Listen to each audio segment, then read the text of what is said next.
Hello there, Sean Poe here. This video is going to be about enrolling a spouse. If you do decide to have a spouse enroll and join the business with you, the spouse is going to need to enroll with the original enroller that enrolled you, regardless if they come in as a customer or as a distributor.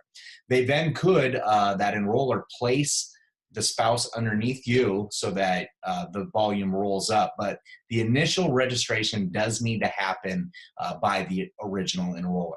I want to take you back to 2012 and kind of our thought process and what we did.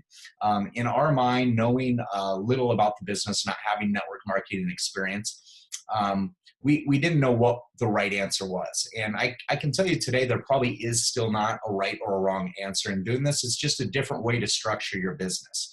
Our mindset from when we first enrolled, it wasn't to hit Pro 10 in LifeVantage. It was honestly, it was to hit Pro 30 because we knew we would get a second business center given to us as we progressed through the ranks. And then we'd also receive a third business center at some point in time. So our concentration was really on building the business fast and then getting those business centers open and rolling up volume through those business centers to get double and triple the commission checks on orders that were going out. So with that being said, we did see some people early on that were joining. The spouse would enroll, and then the enroller would also enroll the spouse and place them underneath them. And we saw some people being super successful with that. But again, our strategy was to get to Pro 30 with the business centers, and having a spouse position that would have meant going to Pro 10 a fourth, a fifth, and a sixth time. So it wasn't what we were looking to do. As we hit the elite ranks in our first business center, they came out with the LifeVenture program, which you can now pick from, like a Jeep or $25,000 cash. There's some other prizes, but at that point in time, it was just a Jeep program. And so we hit the rank of Pro 7, we held it for a year, and we qualified for the Jeep.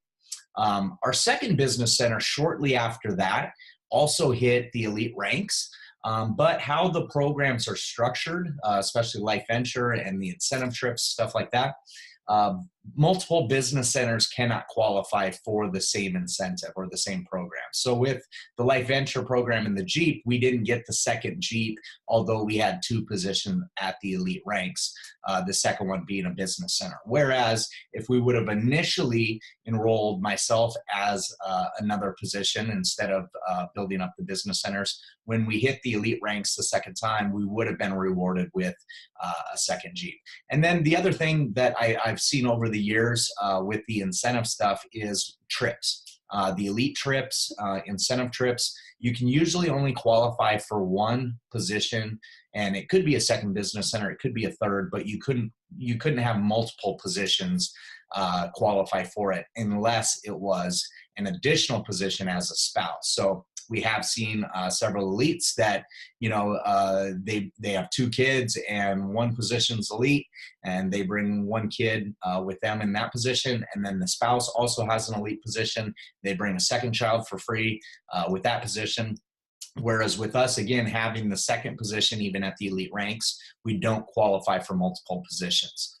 The other thing that I would keep in mind too that we didn't understand early on is sometimes when professional network marketers are coming into a company, they like to have positions that are built out of it. And so you could honestly treat that spouse position at some point down the road as an asset, as a sellable asset to somebody else, or maybe it's just a spot that you have there that you're looking to place somebody into down the road that really wants something that's built out a little bit, and they have to come in and yeah, they might have to balance out that to get it at the paid as rank that it could be.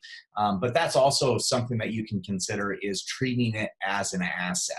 Again, there truly isn't a right or a wrong way to do this. The average Pro 10's making over $100,000 a month, so having multiple positions there, at some point, in our mind at least, it's more about helping other people get to that point. But there is definite advantages to doing it as well.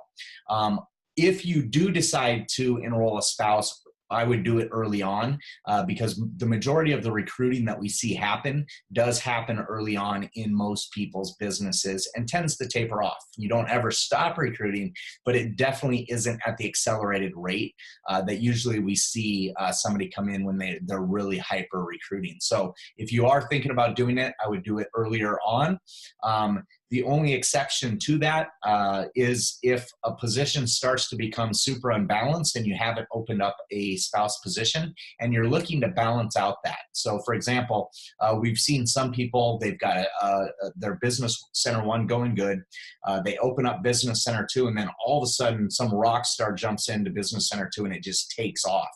And they can't keep dumping volume into business center 2 without further unbalancing business center 1. So at that point in time, sometimes it makes sense if you haven't opened a spouse position and you're going to strongly build BC1 again, is to get that spouse position open and then putting new volume underneath the spouse to balance out business center 2. So with that being said, there's lots of pros. There's not a lot of cons either way to doing it. You just really got to evaluate what makes the most sense for you and kind of lean on your upline and pick their brain and see what other people have done in the past and their thoughts on what they would do now if they had to start over again.